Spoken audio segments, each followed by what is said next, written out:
guys laying in hospital beds and the rest of you decided not to pick up your goddamn phone? We were neck deep in our own pile of shit. Well, we almost got killed. Trying to take back our guns, man.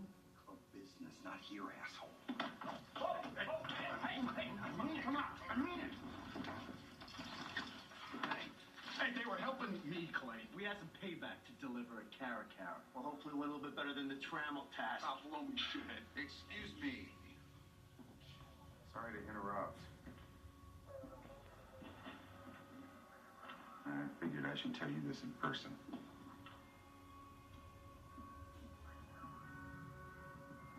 We just found Luann Delaney off County 18.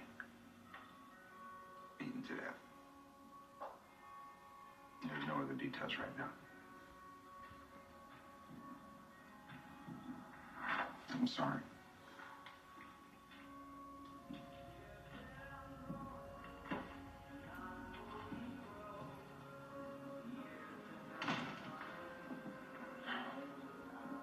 Did you cause this? What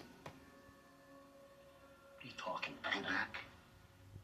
Cara. This is on me, Clay. And me too. What'd you idiots do? I'm not talking to you, asshole. What's your mouth, buddy? Come on, what's your mouth? Come on, Do you see what you're doing to this club? I was risking my ass for this club. Bullshit. You're blind and you are crippled. No. The blind guy's in jail.